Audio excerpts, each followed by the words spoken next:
Hi, welcome to the second day at the Foreign Exchange Expo here at Dubai. My name is Josh Mahoney, Chief Market Analyst at Scope Markets. I'm joined today here by Tony Cross here, the armchair trader. And I thought, given the fact that we're here in Dubai and it's a key growth region for ourselves at Scope Markets, I thought this would be a good opportunity to kick off the day's event with a focus on Abu Dhabi, on Dubai. We have two new products that are being offered at the moment. We've got the Dubai indices, we've got the Abu Dhabi indices. They give you particular access to stocks within the region, to particular sort of growth regions within the world, coming at a key moment in time, certainly in terms of the possibility for people to want to look further than just US indices. And I thought, who better than to ask you to discuss this? You've covered the topics pretty keenly, put out a daily note to talk about some of the big movers within the area. So yeah, let's talk about the area as a whole. We'll talk about these indices, what they might offer to potential traders, then talk about some of these different stocks that people are interested in and what people in this region actually like to trade themselves, because as much as we like to talk about very regional specific stuff, generally people there's a common theme throughout people around the world, and that kind of follows through to people within this region as well in terms of what they like to trade aside from that. So let's kick off first and foremost with this idea of what are we looking at within these indices, and what kind of thing do we gain by having access to these indices that perhaps we wouldn't necessarily have from some of the other indices? What are your first thoughts? It's an interesting point, Josh. Thanks for having me on. The key point I've picked up over the last few months looking at the index performance in Abu Dhabi and Dubai has been the lack of correlation with the wider global markets. We've seen some very big moves, especially in Asia in the last few weeks. That hasn't been translated here. And this is a repeated situation. Big swings in Europe aren't uncommon, even in the US off the back of those rate moves. Big swings there. A typical big day's move in this part of the world is 1%. And that's that's an outlier. That sits very nicely on top of longer term trends that we've also been discussing for these indices. So I think it presents a very unique opportunity in terms of if you're wanting to try and trade a trend. These are markets you probably want to have a look at, and where Scope have done so well here is that you're first to market with these CFD products. Anyone anywhere in the world who can open a CFD account can now get economic exposure to the Abu Dhabi, or to proxies for the Abu Dhabi and the Dubai indices as a whole, in a very low cost, easy to access way. And it's interesting because it comes into this sort of debate of what are the key things when it comes down to trading, and arguably for me part of it is like picking the right market is arguably more important than having this perfect trading strategy, because arguably you want to try and find things that are relatively predictable and relatively long-lasting trends. We were looking at the charts for these two markets, the Abu Dhabi market pulling back more so in the past year, but generally we do see sort of long sweeping trends that when you see these pullbacks, generally they're bought up, and we're talking about the sort of geopolitical tension within the region at the moment. If you see a little bit of weakness, certainly within the Abu Dhabi index, that's just playing into that wider theme that's been lasting over the last year. Whereas with the Dubai index, really you're talking about a long-standing multi-year uptrend that when we do see these pullbacks, generally people see that as an opportunity to buy the dip. I think that's correct. Yeah, I mean the situation there post-COVID, both indices dipped, as happened globally, off the big shutdown in March 2020 from COVID. We saw Abu Dhabi gains over the following 2.5 years, and then that plateau, slight trend lower. Dubai, it's still heading north. That trajectory is very much in play. Yeah, I mean, I guess if you're going to try to separate the two, I would arguably say if you're looking at Dubai, you have more of a focus on maybe some of the sort of more tourism side of things, perhaps a little bit more expansive away from energy. Within Abu Dhabi, you do have two major oil players. We've got ADNOC and the Abu Dhabi National Energy Company. So within that, you're going to have a little bit more exposure to the energy side of things, which is certainly a key part of it. if we're looking at the sort of sectors that people are looking at within this, I guess what type of areas are going to be the mainstay? You'd be talking maybe real estate, you're talking about finance in particular? Finance, yeah. I mean, the prevalence, the size of the banks comparative to other components in the index is notable. So yeah, banks, real estate, they both stand out as dominant sectors here.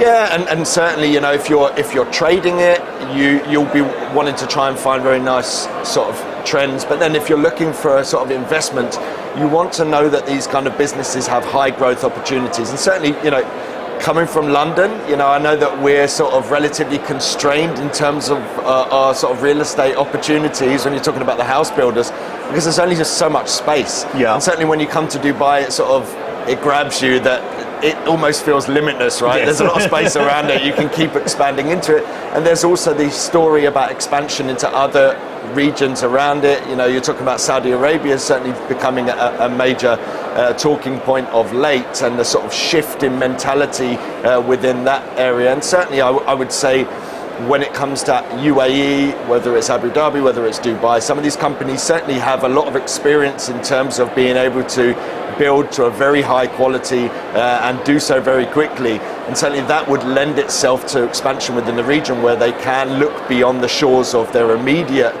sort of region and actually look to these other areas that are looking to expand as well. Absolutely, and I think obviously the other point that, you know, where Scope is, you know, positioning itself very well in the region is the offering of individual, you know, single stock CFDs as well as the index plays. So if you want to go, well, I like the look of that real estate developer, or that bank, or that energy company, or that telco, you know, get involved. It's the opportunities there. Yeah, certainly, and it's interesting because I guess this is coming into a point in time where we've finally seen the pivot from these central banks. The currency here is pegged to the US dollar, so you do have that same kind of knock-on impact where we start to see interest rates coming down globally.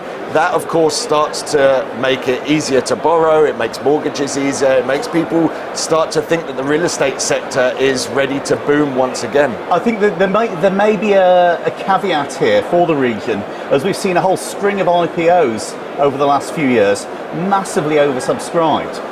There's an awful lot of capital sitting on the sidelines, uninvested. So I think and I've seen this watching the price action on the indices. When we get that news or those smoke signals, if you like, from the Fed as to what might happen next, you see big moves on Wall Street. That's not being mirrored over here, despite the currencies being pegged. I think there is a very, very interesting play out there. It definitely feels a lot sort of less like it's getting huge swings up and down, and a lot more stable in the trends. And certainly that appeals to me. You know, each trader has their different perspective. Someone just wants like huge whipsaws and they can try and take advantage of that on a minute chart or something like this. Whereas when you see these stocks, generally they have sort of very strong growth prospects, and therefore, you know, maybe you don't necessarily get the same kind of liquidity that you might get with, say, a major US stock. And so you get those trends, but you might not necessarily get as huge a volatility. Would that be correct if you're looking at what you're seeing? I think the liquidity is definitely the lack of liquidity on some stocks is definitely a factor, and that obviously does feed into at times what can look like slightly more erratic price movement. We do, however, have some stocks that are fairly liquid. Apex Investment is one that's caught my eye over the last few months. Abu Dhabi listed investment company. Big move up in September. They made a very interesting JV play in terms of green energy storage. You know, was that the only driver? I don't know. It's the only one I can find. But so an actively traded stock that is making a big move off what appears to be a strong fundamental. Similarly, Salik, the tollgate company, they announced a revaluation of the revenues from one or two of their toll gates at the end of August. Big move in prices after that. It's all there for the taking. Yeah, I mean, it's interesting because I guess if you're talking about potential expansion in the region, and generally that's what people are looking to take advantage of, right? When they're investing, certainly, You look at the real estate, that's certainly glaring, it stares at you in the face when you come into the region, that the kind of expansion is going on. Yesterday I'm taking a taxi, I look up, there's 3 whole new skyscrapers just being built in front of me, and it really does strike you. But the flip side of that is that all of this expansion needs to be financed, and so the banking sector is particularly key to all of this. It's not only just a play on interest rates, it's also a play on the development within the region, and when it's a high growth region, it's obviously you need a lot of lending to be able to undergo these huge multi-million pound projects, so the big banks also play a key role going forward for people looking to invest.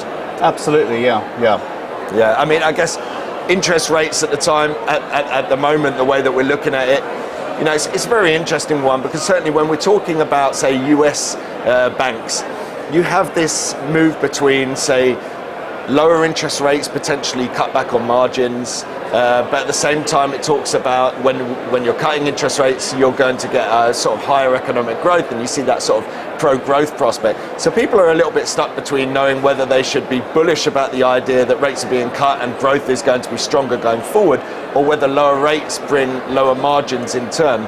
Interestingly enough, you also have the sort of Islamic side of banking out here as well, which maybe relies less on the interest rate side of things.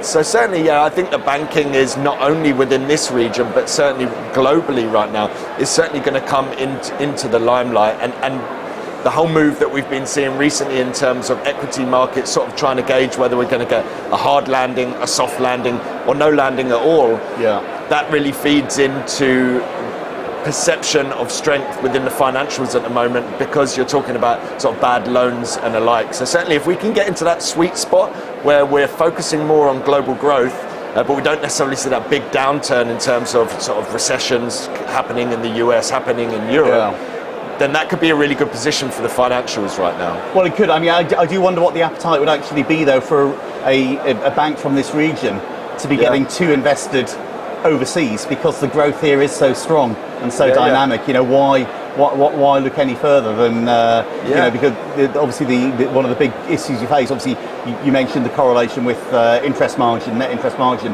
but the delinquency, the write-downs that the UK and the US banks reporting all the time are a big liability on the sheet.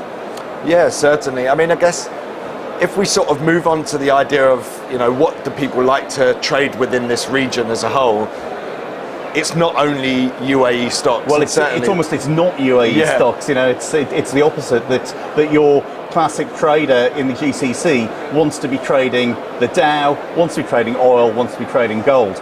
Now, I think part of that is just that's how it's always been.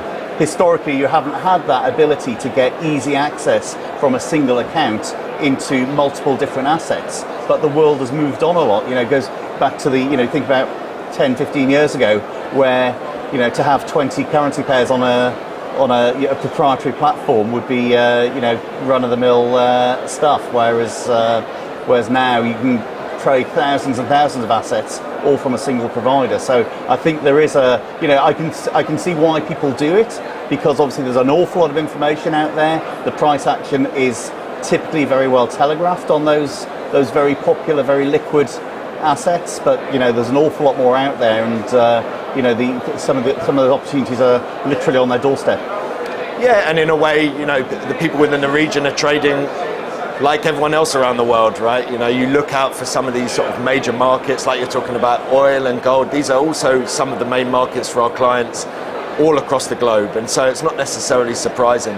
But certainly from my perspective, I care less about what the name of my market is. I care more about how it's trading and the direction and reliability of the trend. And certainly, as we allude to, these are markets that do have some really interesting trends within it, and as they become more liquid, they'll likely become more attractive for traders and investors going forward. I think that's right. A big education need here.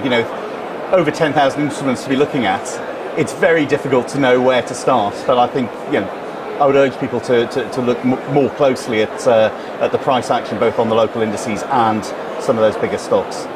Lovely. Well, I think we're going to draw that to a close. We've got a whole host of different topics we're going to be covering. I'm going to be interviewing different people. We're talking about commodities, we're talking about gold, the US economy, we're talking about China. So make sure to follow us over the course of the day today. But that's it for this first session. We're talking about the UAE here with Tony Cross, the Armchair Trader. Thanks a lot. Make sure to follow us over the course of the day. Thank you.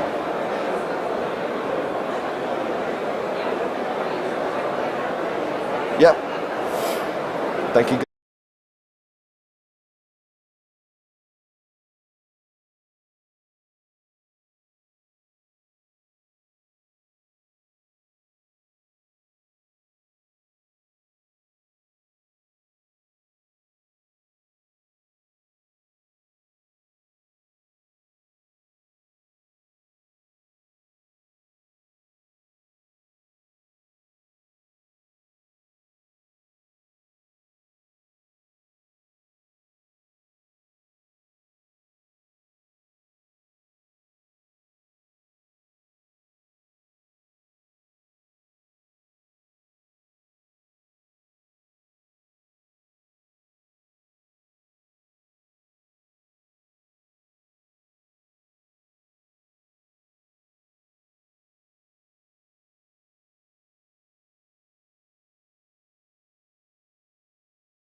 Hi, I'm Josh Mahoney, Chief Market Analyst. We're joining you once again in this series of videos covering a whole range of topics here from the Forex Expo in Dubai. I'm joined now by Sol Knapp, the Chief Risk Officer at Scope Markets and at Rostro.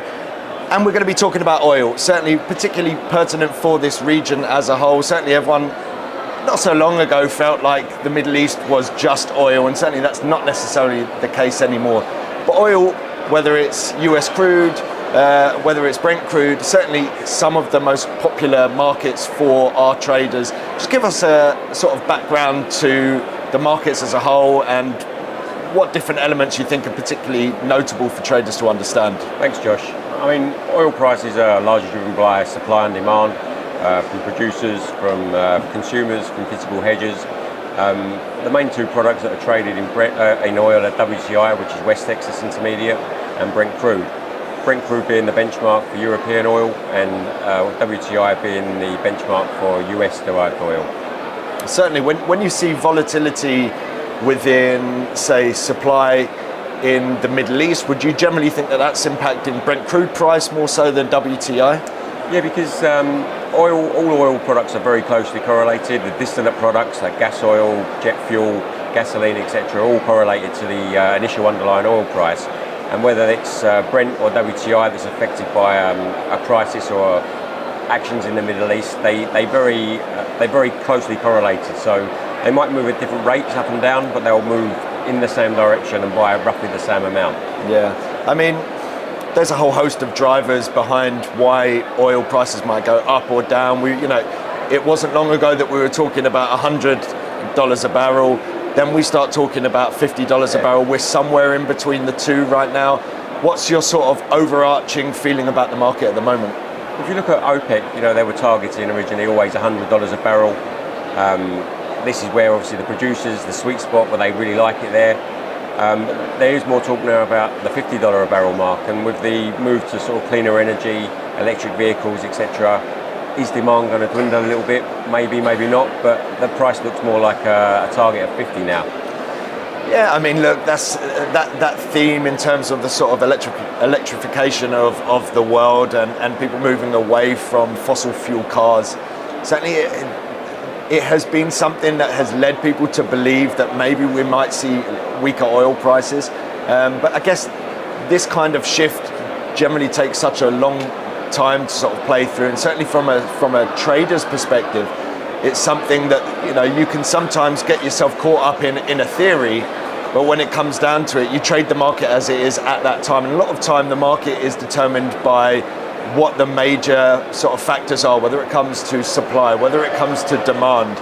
And certainly where you've seen OPEC trying to manipulate the market in one direction or another, at the same time you've seen the likes of Joe Biden trying to do his best to try and drive down prices. We've been through this massive sort of inflation crisis, and energy has been a huge part of that. Now we see US inflation at sort of 2.5%, and everyone thinks that inflation's behind us. But I would say arguably, if you're looking at the big determinant of market sentiment, I think energy could be that, right? So if you do see a huge spike in terms of oil prices, what that does in terms of inflation expectation going forward, what that could do in terms of monetary policy going forward, means that keeping a lid on energy prices is going to be absolutely key going forward. You're talking about OPEC, and certainly I think production levels within OPEC are going to be really crucial in the months ahead. There's talk of potentially the Saudis leading a drive higher in terms of production starting in December. Whether that comes to fruition or not depends on the price, and I would say arguably the rise we've seen recently in the price up to $75 does actually provide the basis for higher supply from OPEC. So that's certainly an interesting one. Would you say that Middle East volatility, as we're seeing at the moment, provides an opportunity for traders at the moment? Yeah, definitely. I mean, as soon as there's some news out of the Middle East, obviously the crisis that's going on now, the theories of a shutdown of production or the Straits of Hormuz being blocked. And as you know, oil has such a big effect on many other products. It's dearer for consumers, it's dearer to run vehicles, it's dearer for deliveries of products around the world, shipping, etc. So at the moment, the volatility is huge because people need to, especially producers and consumers, need to hedge their future exposure to ensure they're not financially exposed to a shock in oil prices. Well, I guess that's kind of interesting, right? Because it kind of comes down to who are the people that are moving the markets, right? Is it just down to supply and demand? So is it just down to, is there enough consumption to match the demand, to match the supply? Or is it the case that these markets are heavily driven by speculation? You might have some insight into what you think potentially drives these? The last sort of report, over 90% of oil futures contracts are speculation. There's only between 5 and 10% that are actually physically delivered.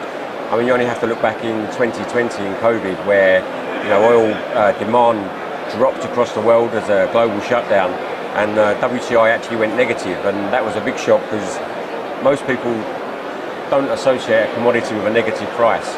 So when oil prices go negative, which was the first time in history, people are actually paying to get rid of their oil. So the demand was that weak that the prices completely went negative across the board for that delivery month. Yeah, I mean, it was a crazy time, quite frankly. I mean, I guess anyone trading at that moment was in the same position. They didn't know whether, what should I do? Is this an opportunity? And sometimes at the times where things seem the absolute worst, that's the moment where people end up, making their millions off of it. So it's an interesting one. And certainly when we're looking at sort of supply side of things, you also have the demand side of things.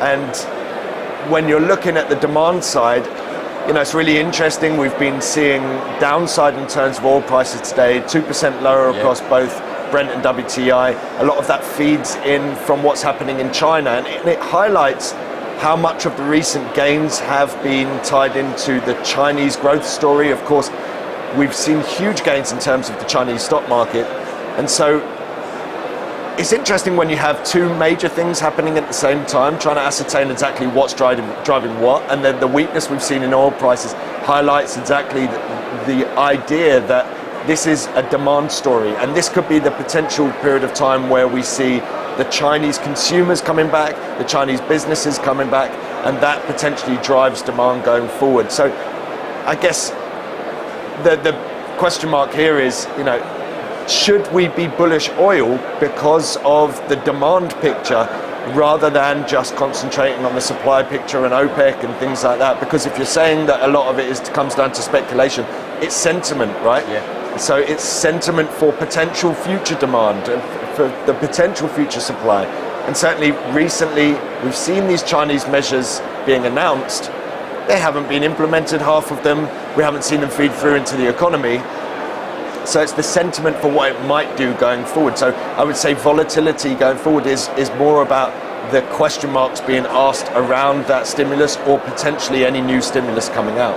Yeah, it's a big push and pull, isn't it? So, as you said, the Chinese stimulus packages and stuff, it can outweigh demand if it goes through. If it's not, if it doesn't go through, then there could be an abundance of supply. Couple that with the Middle East crisis, you've got a push and a pull sort of scenario.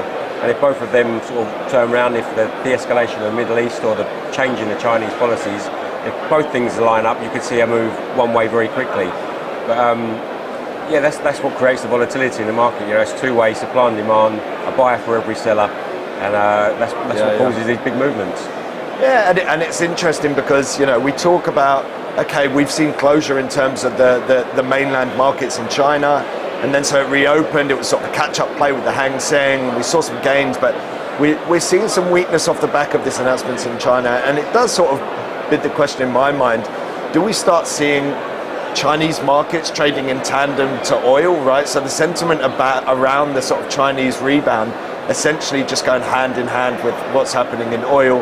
I certainly think that's going to be a potential correlation for us to be keeping an eye out on. And on the flip side, okay, demand isn't only from China, right? No. And so we're now moving away from a period of time where we see central banks focusing on driving down inflation and more towards cutting interest rates with a view to raising growth. So certainly growth prospects globally should be improved, and with that comes the idea that people are going to spend more, they're going to produce more, businesses are going to be able to export more around the world, and so demand starts to go up globally as well. So certainly if we have that position where global demand is strong and we have that resurgence in terms of China, that all comes together in a sort of heady mix to really shift the demand outlook, and you're seeing it in terms of the market itself.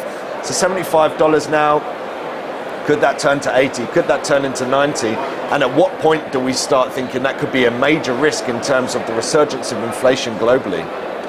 I mean, as you say, like if interest rates are starting to be cut across the world, the Bank of England, European Central Bank, the Fed, their target is to get that inflation down for everybody, and they seem to be getting there.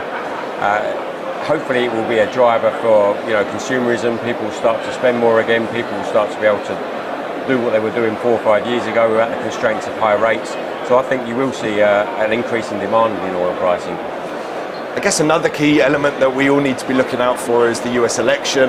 Of course, not so long ago, anyone that was around when Donald Trump was first coming into power, it was all about, if Trump comes in, it's all going to be about, great for oil companies. Is that going to be the case? We don't necessarily know. And we also think that, you look at the production under Biden and Harris, she is to some extent in power now. There's already been record oil production over in the US. So the argument of one's better for oil and one isn't is an interesting one. It's also a case that if you're looking at saying, okay, Trump's good for oil companies because he will allow them to pump more, well, they may already be pumping all that they can, and in which case that being good for oil might not be good for oil prices. It might drive down oil prices by raising production. Certainly we don't want to see a resurgence in terms of inflation, and so it is almost the job of the US to try and keep a lid on oil prices. Whether they're going to be able to do it or not is going to be absolutely crucial, because Biden's done his best to keep a lid on inflation. It's now going to be either Harris or Trump to do so. It does seem like both of them are going to be in the camp that they will be able to allow relatively high production out of the US. Yeah, I mean, the production in the US, roughly, for the Middle East, the prices of oil to be higher is more suitable. For the US, obviously, to sell their oil is at a higher price is better. But if oil prices dip towards the 50 area, you've got a lot of oil coming from mainland America and some from Canada from the tar sands. And once below $50 a barrel, it almost becomes not cost effective to produce this. So as you said, what's good for oil might not be good for the oil pricing, because if it drops below 50, some of these refineries won't be able to operate. So in theory, then you'll get less of a supply and maybe a bigger supply from the Middle East. So I find that really interesting. I mean, it's one of those markets it's almost like automatic stabilizers, right? If it goes too high, then everyone wants to pump and suddenly it drives it down. It goes too low, it becomes cost inefficient for people to be able to produce. People pull back on supply and suddenly it starts to come up. So that's why if you look historically, you do sort of rebound between these highs and these lows and big fluctuations between them. We've only got a couple minutes left. I know that we were supposed to be talking about commodities as a whole, so we can touch on a couple others. I would say that probably the key story within this is probably what's happening in China. For me, I think, the idea of the possibility of them sort of booming once again, starts to bring into light the possibility of maybe copper strengthening, potentially iron ore. Are there any markets in particular that you think are going to be really interesting going forward? I think definitely most of the metals markets and a lot of the grains and softs as well. The commodities, like the metals, I would say, with the big growth of electric vehicles, you've got lithium for the batteries, obviously copper for the cabling and wiring. I do see these commodities sort of being actually quite hard to come by at one point. And for wheat, corn, soybeans, etc., I mean, Ukraine is one of the biggest producers of wheat. It's harder for them to export their own wheat at the moment, especially with the war that's going on in Ukraine. So I think commodities as a whole through the next year, with the Middle East crisis, the Russia-Ukraine crisis, and just sort of tinkering on the edge of recessions and stuff, I think a lot of people are going to start moving into commodities. Maybe not leave FX and other products alone, but I think you'll see a lot more interest in commodities from a lot of traders and a lot of funds. Yeah, and I guess it sort of whittles down to like, how do you trade these markets, right? And you know, you can trade the asset itself, you can trade ETFs, you can go for the big caps, you can go for the minnows trying to get, an exploration company that might find it. And I guess it all comes down to your sort of the risk profile that you're looking at. Certainly, we offer a whole host of these different assets for you to be able to take advantage of. And, I guess each and every trader, it's not necessarily for me to say how, or you'd say exactly how everyone should do it, because everyone has their own angle to go at. But certainly, from an investor standpoint myself, I certainly always look at the sort of cost-benefit analysis of these different ones. It's very easy to jump into these small things thinking that it's going to give you oversized returns, but you should also obviously understand the risks involved in the smaller things and the benefits of having things that are perhaps a little bit less volatile but a little bit more reliable. I mean, oil obviously is one of the most volatile products and one of the harder ones to trade, but becomes big opportunities with the oil. And most people only see Brent and WTI listed on most platforms will be US oil and UK oil. We also offer oil via DMA, so direct market access into direct futures and options markets. And there's a plethora of sort of different strategies you can implement over different exchanges. So WTI is mainly traded on NYMEX from the US, and Brent is mainly traded on the Intercontinental Exchange, or the ICE. And there's arbitrage between them two products, the arbitrage between calendar spreads, far dated spreads. There's so many different strategies you can employ across the oil market, and not just the two front months that you see in WTI and Brent.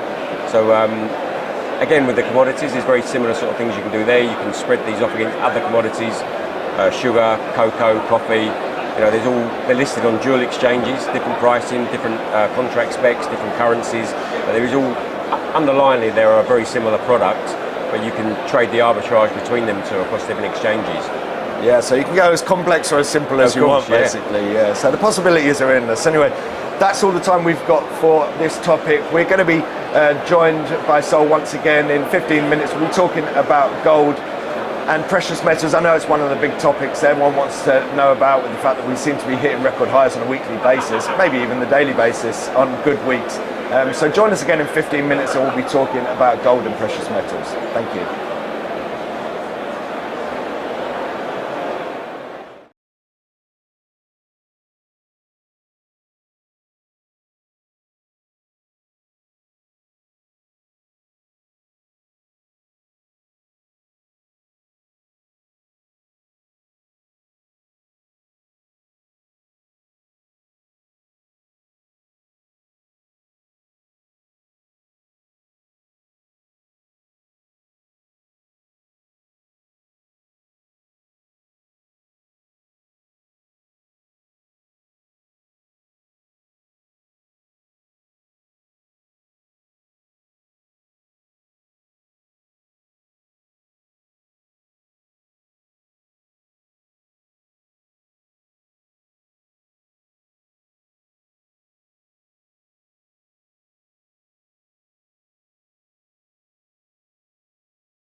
Hi, we're back, and this time we're going to be talking all things gold and precious metals. Once again, I've got Sol Knapp here, and this time we're also joined by the head of sales in Care to bring into this conversation, because you have a keen insight into what the people on the ground, what our clients want to know, what they like to trade.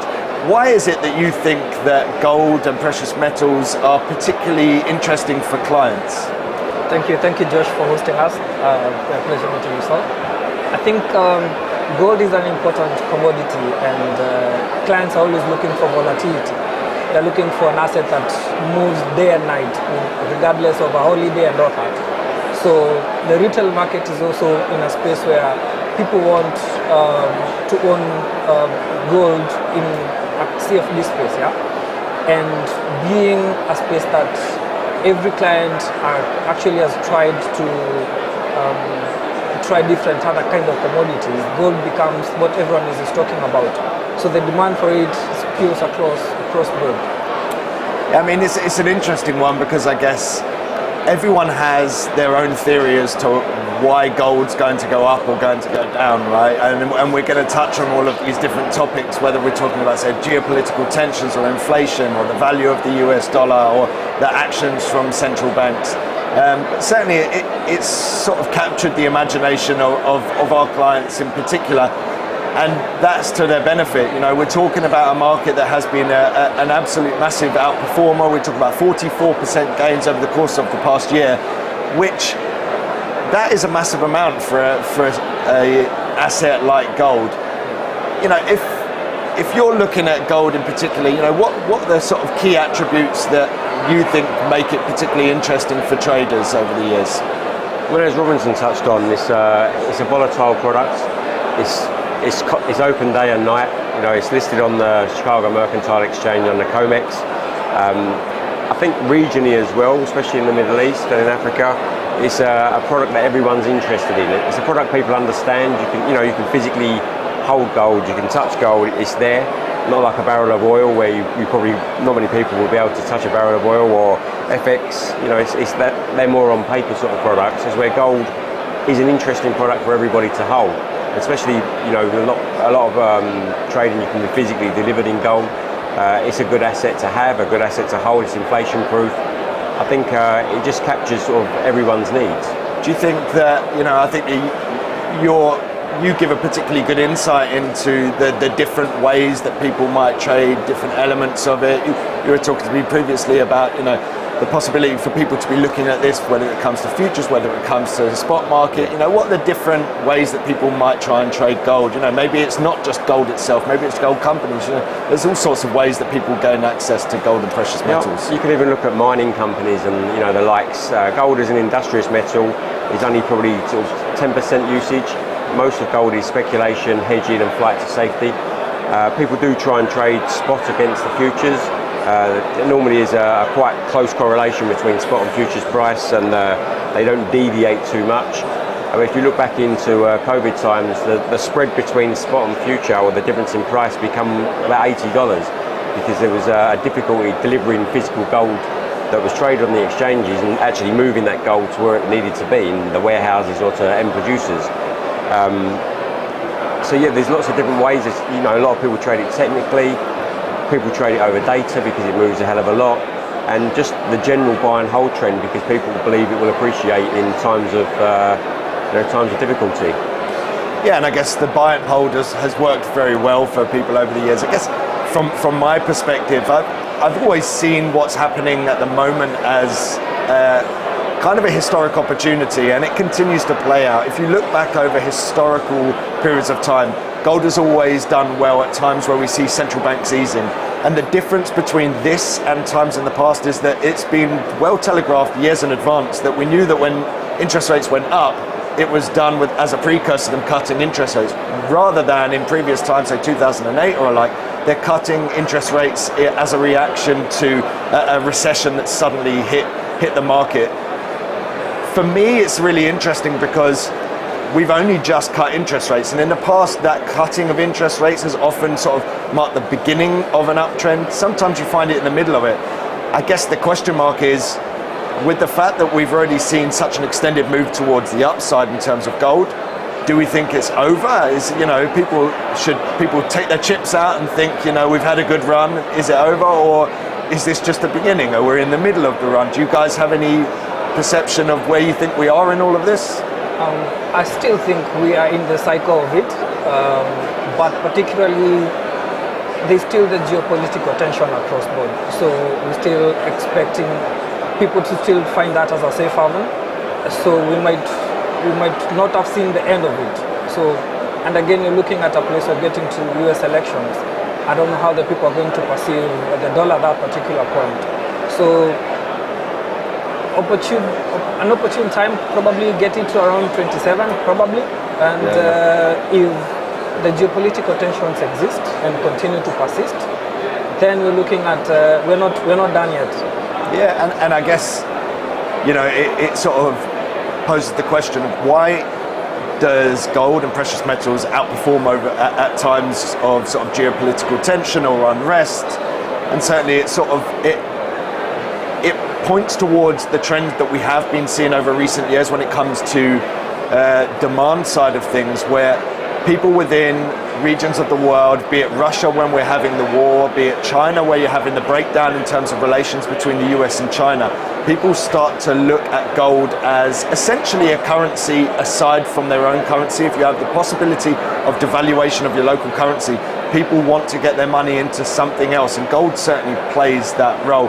What would you say is going to be the sort of key driver going forward? Do you think it's going to be geopolitical? Do you think it's going to be sort of correlated to risks on the US dollar? If we see the dollar weakening and people feel optimistic, then that provides a tailwind for gold, or what are you thinking? I think it's a combination of all. Like, if the US start to cut rates and the dollar weakens a little, people will start to buy gold as a hedge naturally. I think the geopolitical tensions are one of the biggest drivers at the moment, as we mentioned previously, for the oil markets. You have Russia, Ukraine, you have the Middle East.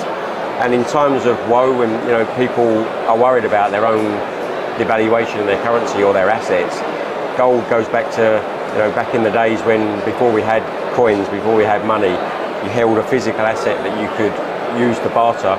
And I think even though we're much more evolved than we was 100 years ago or 80 years ago in these sort of scenarios, it still holds that belief that gold will always intrinsically be worth something. Yeah, and I guess that sort of brings us to the whole idea of inflation, and it as an inflation hedge. I don't necessarily think that it's always perfectly correlated with where inflation is, but certainly when you're talking about the potential devaluation of your currency that you're earning in, and there's no better example of Argentina, because the rampant inflation that they've seen, it did not pay you to hold your money in local currency, and so people were desperately trying to move that into other markets. That's what made the US dollar and the pound particularly strong in that region. We saw black markets developing. But as we see inflation coming back and normalizing, so people can say, as an inflation hedge, maybe this isn't necessarily as relevant anymore.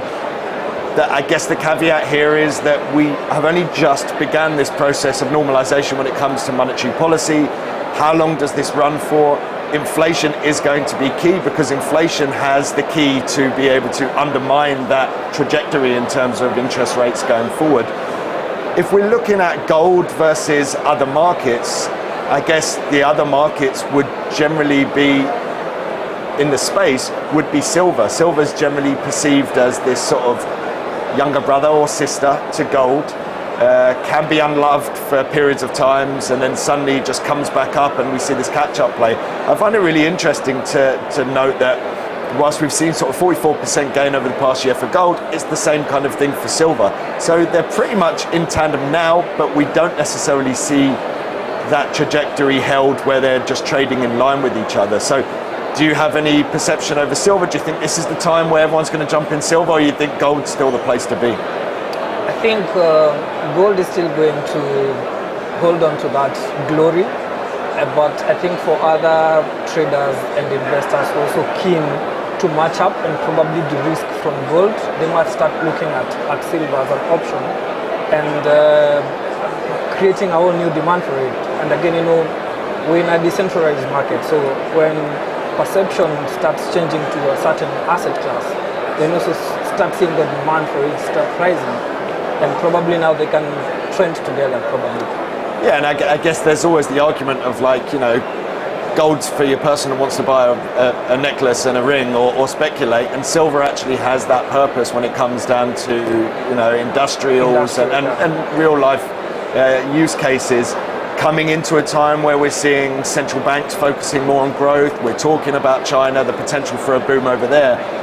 Will that use case provide that sort of tailwind for silver that we think maybe doesn't exist for gold, or we just think that it's going to be a speculator's market in the same way as if gold's going up, then you may as well jump on silver because we can see a catch-up play or maybe outperforms? As you said before, that silver is like gold's little brother, and they do tend to move in the same direction. There is some discrepancy some days where Gold will move up, silver will move down, a bit of diversification between the two products. But yeah, silver is more an industrious metal. It's also used in a lot of electronics, so the demand is there. Are the prices superficially sort of held lower because for the green incentives and to produce green energy and electric cars, etc., the price can't be too high because we wouldn't be able to produce these products. Is silver probably artificially held a little bit down? I would suggest it could be, but I think silver is the next best thing to gold. You can hold it physically like everyone else says with gold. So I think you will see the same move in silver as you do in gold, if not a little bit more.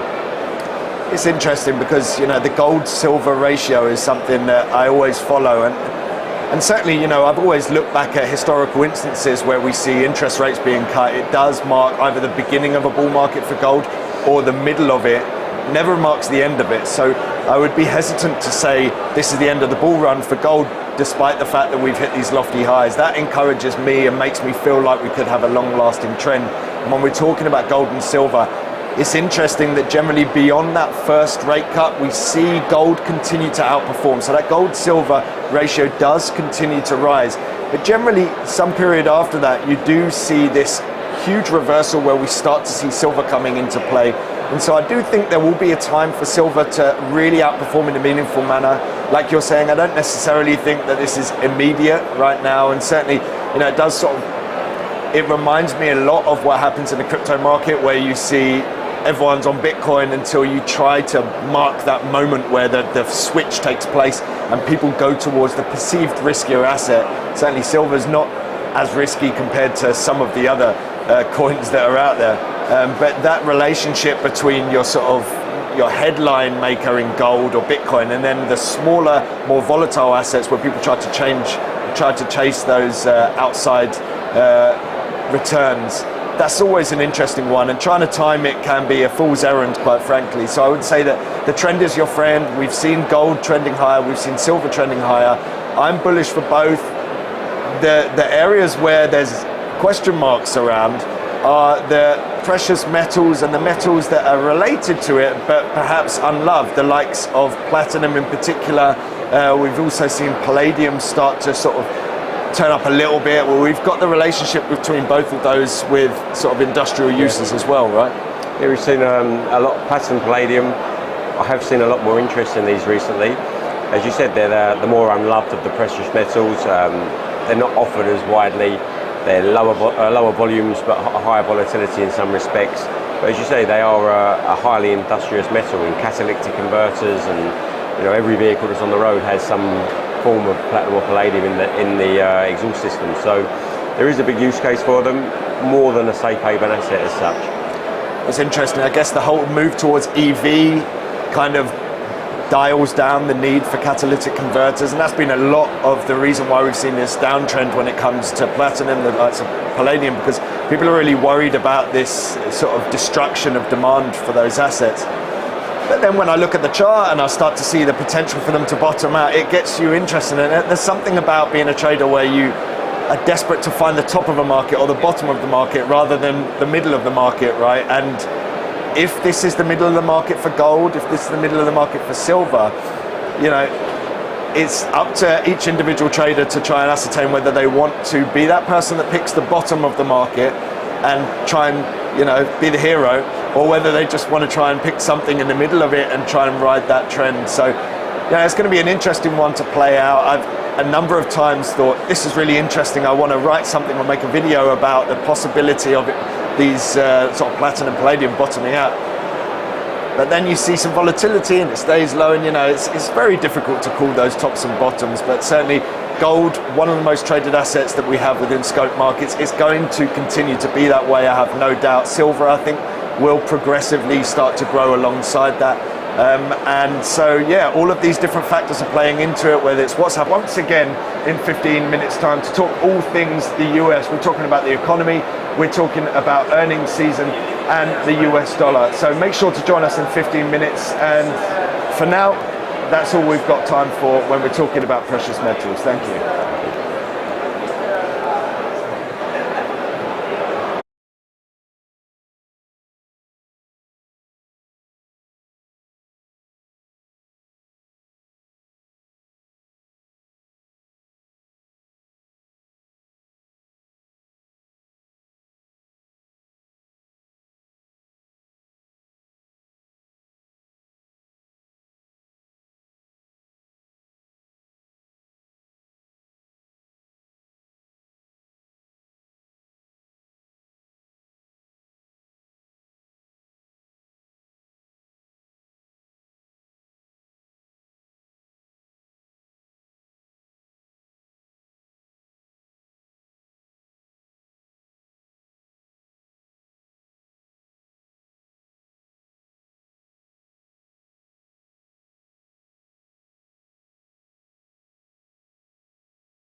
we're back again. This time we're going to be talking about all things US markets, the economy, talking about the US dollar, politics, and earnings season, which is just around the corner once again. So that means a lot for traders to delve into. We've got a couple of new guests this time around. We've got Fraser Nelson, who is the Global Head of Business Development. We've also got Ahmed, who is a portfolio manager out of Turkey from Islamadasi, if I pronounce that correctly. So let's get into it. Look, ultimately, we've been getting quite used to seeing US markets at record highs, and that appears to be the place when it comes to equities, when it comes to investors, but that might not always be the case.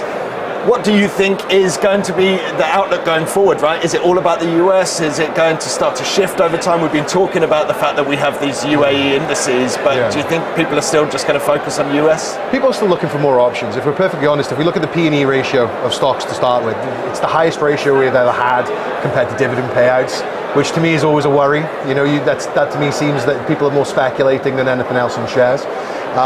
If you see the actual IPO issuing, it's down. We have the US elections coming in less than 4 weeks now, which is going to be quite interesting, and that's going to have a knock-on effect. You can't look at it in terms of it's either a continuity of a democratic government or it's the continuity of a Republican new president coming into position. It's also the knock-on effects on geopoliticals, what's happening with Lebanon, what's going on with Iran. But the alpha is going to be the markets. Volatility is here to stay. We had quite a flat period in mid-year, but I think anybody who's been trading gold or anyone who's been trading oil the last 4 weeks will tell you there's opportunities out there. And I think for any trader, for any broker, for any fund manager, it's not about pigeonholing themselves into one aspect. I think it's the days of basket trading are well and truly coming back. If you see the movement across the market with the buy-ins from people, the prop points, I think you're going to see a lot more volatility coming into the new year. And I think in December, I would personally say you're going to see a lot less sell-offs and a lot less people cashing out for taxes and holding on going into 2025. Yeah, I mean, look, I think it's an interesting one, the one that you bring up, because there's been a lot of talk over the course of maybe the last few weeks when we're seeing this catch-up play when it comes to Chinese equity markets. And there's this whole line of, okay, well, the price to earnings ratio when it comes to China is 11, but when it comes to the US, it's double that, right? Yeah. So if someone staring at that will be like, okay, fine, yeah, you just want to know that. Is that the safe way to go? I mean, ultimately, the big growth stocks out there in the world are the big tech names. They've been unbelievable performers. A lot of this has been based on the sort of AI trade in particular. Where that ends, we don't know. It's very fashionable at the beginning of each earnings season for people to say, right, well, we need to see growth elsewhere because AI is the train's going to run out soon enough. But we don't know where this goes to, quite frankly. We've never seen it before. We don't necessarily know whether these companies are going to have to continue to spend. Will Nvidia continue to benefit, or will that just trickle down? Do we start to see other companies benefiting from AI? I mean, if you look at the S&P 500, for example, which is a lot more of a basket because you've got a lot of tech stocks, industrial stocks, you've got manufacturers, etc. There, it's up 19.67% this year. But the fundamentals don't really equate to that. You know, everywhere. You know, you've got the U.S. Central Bank, they're cutting interest rates. You've got employment now rising. Decreasing. You've got more employment coming in. The metrics and the core fundamentals don't seem to match what the practicalities of the market are. And it's very difficult to say, yeah, okay, I'll take something at a lower price because traditionally this is what's working. But this argument came after COVID, where everyone said, oh, well, we've had a high in tech because everyone was locked in. We'll have a massive trace back. Then, we'll find a parity. The market's just continued to rise. So the confidence is there. Pension funds are still putting money in. I think what you're going to start to see is you're going to start to see companies just diversifying more.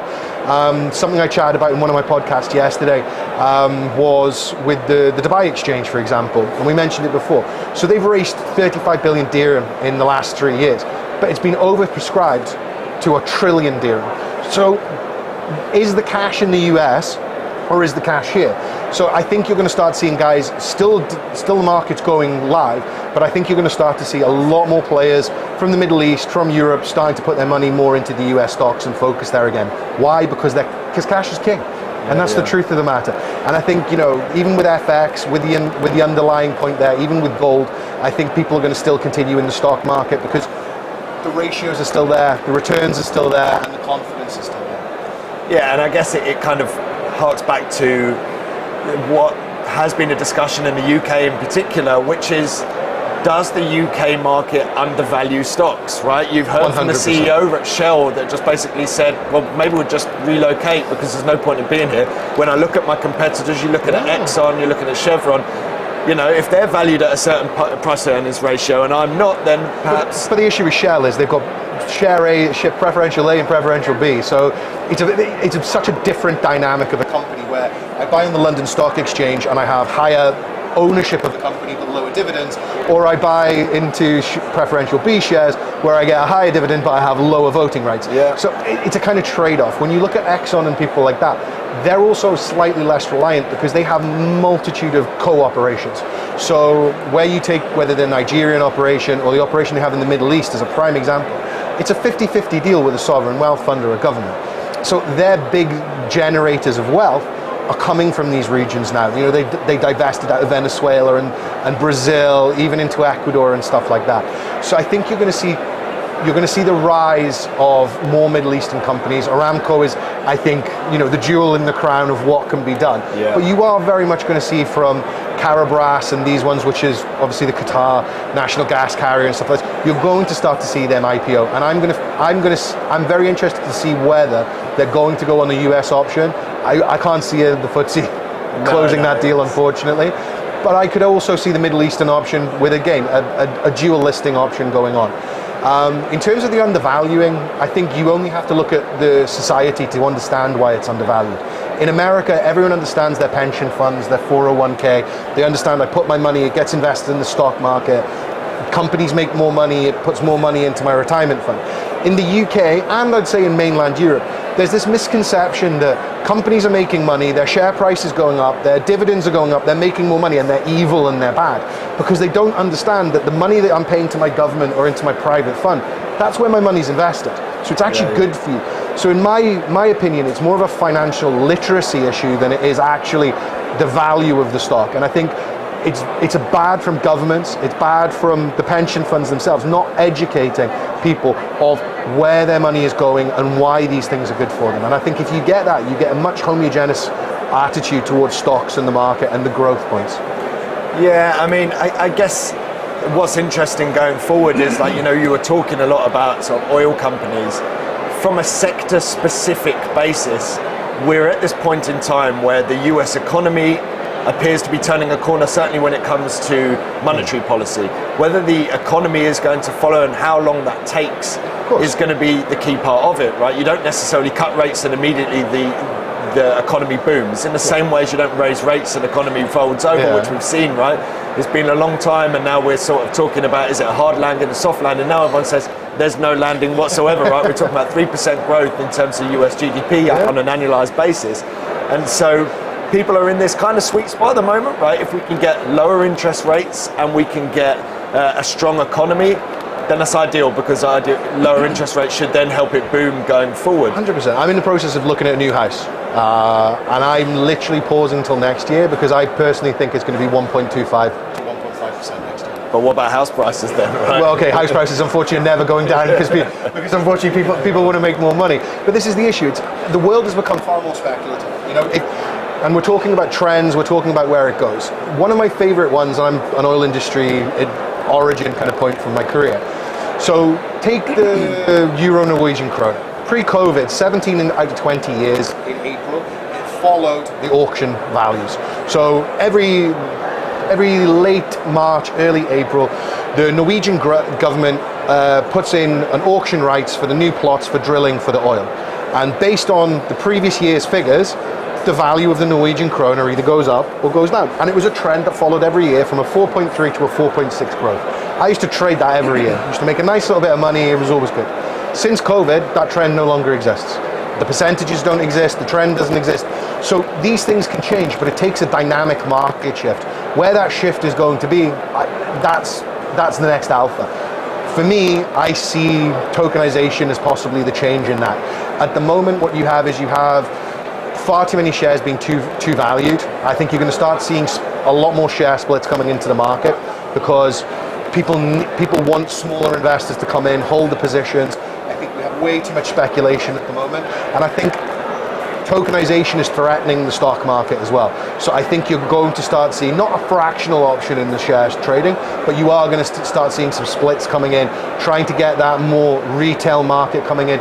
Because lest we forget, Robinhood and IB, these kind of brokers are changing the market. It's one of the reasons why us at Scope are offering, cash equities, more CFD shares, because there is the interest there. People want to trade these things. But let's be honest, who has the ability to pump in for one Apple share several $1,000s? Yeah. Because I'm not tying up that money because it's an opportunity cost.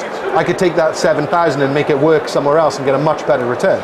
So I think for these bigger companies, if they want to start seeing more of the speculation, which they do, because the higher the share price, the more value, I think we'll see that. But also this year, we're also seeing a huge amount of buybacks from companies. So I think we're in an equilibrium kind of point where I think we're going to go one way or the other. And I think if the more buybacks we see, the more stability in prices we'll see. The more share splits we see, the more volatility that will come to the market. I think buybacks are a really important part of this, right? Because as a trader, I'm always looking for something that's highly reliant when it comes to trends. And I would say if you're looking at markets that are driven by something when it comes to earnings being driven higher because of the fact that the shares that are issued are constantly being cut back because of buybacks, it gives you that inherent tailwind for stocks going forward. The more we see buybacks, the more you're expecting to see upside in terms of the equity markets, earnings season coming into play now. Where are we going to go? Well, it does feel like if you look at earnings estimates, they've been tailed back. And this feels a little bit like they're massaging the numbers to make sure that they beat once again. So there were lofty expectations for Q3 when we ended Q2 earnings season. They've now been pulled back a little bit. I won't worry too much about that because I think, like I was saying, that's just a case of setting the bar at an achievable level so that we can push onwards and upwards, and hopefully that should be good for equity markets. Yeah, and again, we're talking geopolitical, we're talking economics. There's also other factors. The US in the last 3 weeks has just been hammered by 2 major storms with another one coming. So that knocks out most of the southern US. You take out the southern US and the eastern seaboard, you're taking out most of the ports, you're taking out most of the oil refineries. These shutdowns, you think 3-4 days isn't much. But 3-4 days, you're talking tens of billions of dollars. Tens of billions of dollars wiped off the GDP. That takes your 3% target to 2.4% target. You have some other problems, you drop into 2%. And again, it just inherently pushes the speculators. And there's nothing wrong with that because the speculators are there to short the market as well as long the market. But that's where I see the volatility coming in, especially with with the election point. With exactly what you've said, that earnings season coming back, the storms coming in, I think we're going to see some unexpected movements in the market, but not necessarily backwards. I think you're going to see people short, but also people start pumping back in because the money's there, the solidity's there, and I think people still believe in the US market, as I do. It still is number one at the end of the day, and it still has the most cash floating around it. So. Well, there's a reason for the high valuations, right? It's because it's the place that everyone wants to be, and you don't expect necessarily the Chinese market is going to get to 24, 22 price to earnings ratio, but it's that catch-up play that always sort of grabs people's attention. Moving away from where equity markets just for a moment and talking to you, Ahmed, about the FX markets and the US dollar. How do you see things from a US dollar perspective? Actually, I just write a very long speech, but I would like to read my note on my phone, if you don't mind. No problem.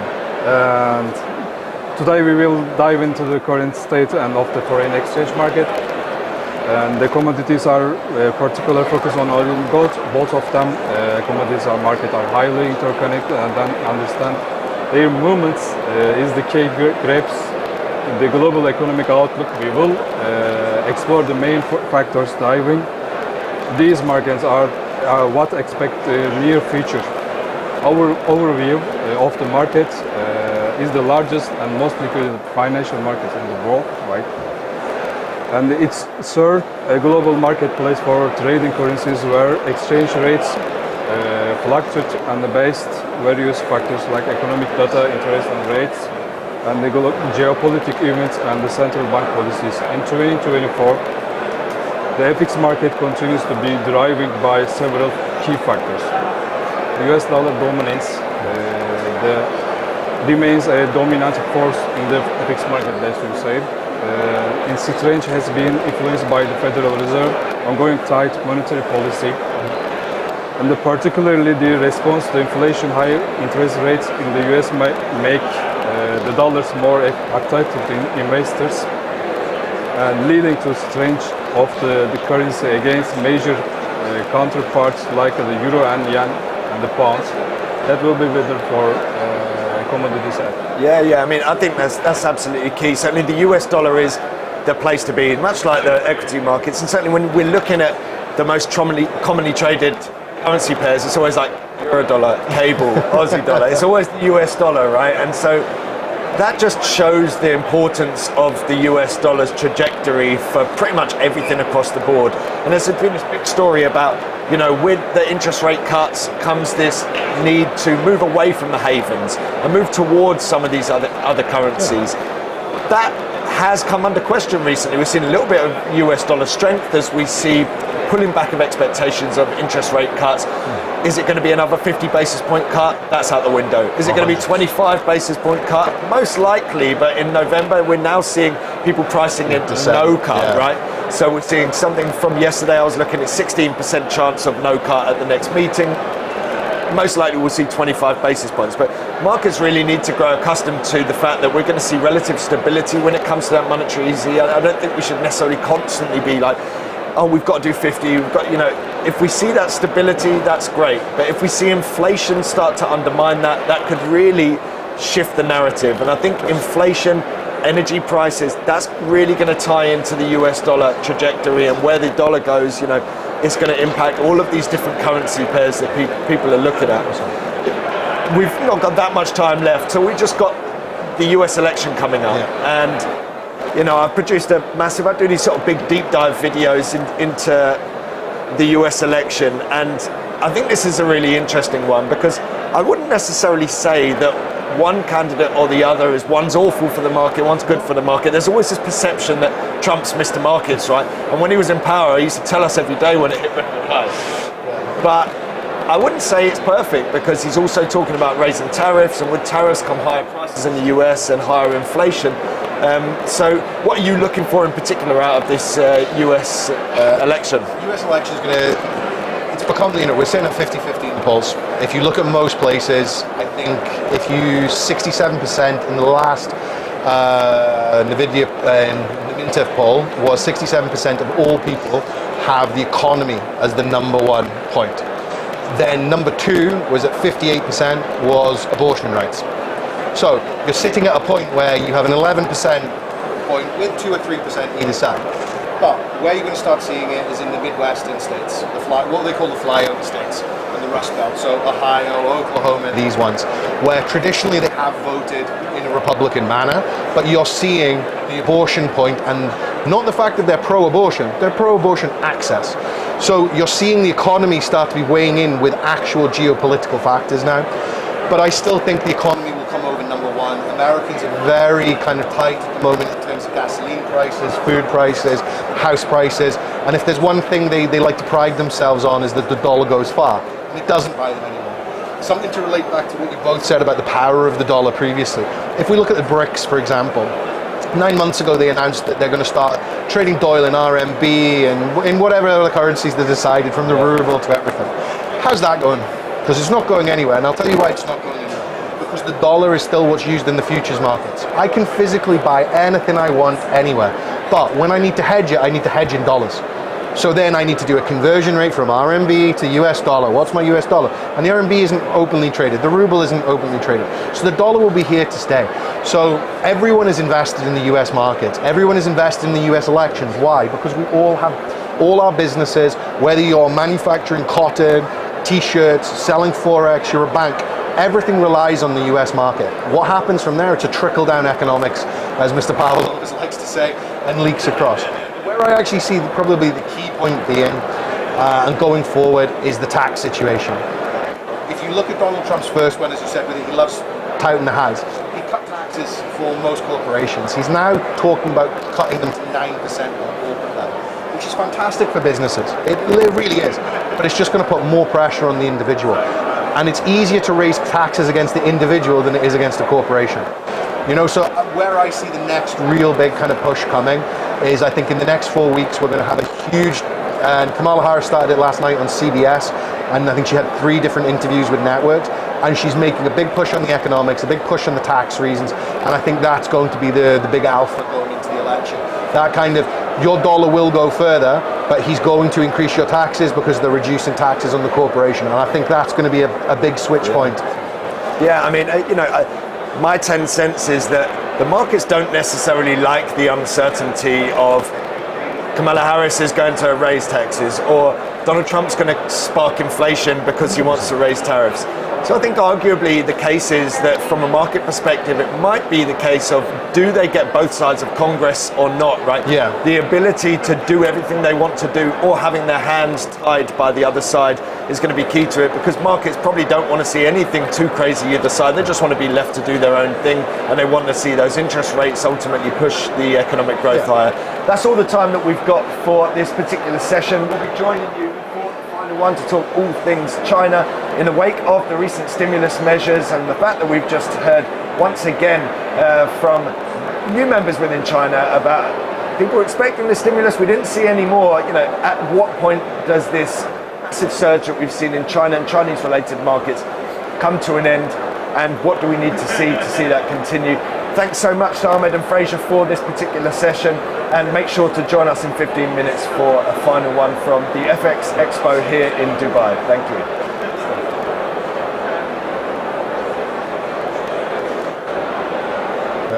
Thank you.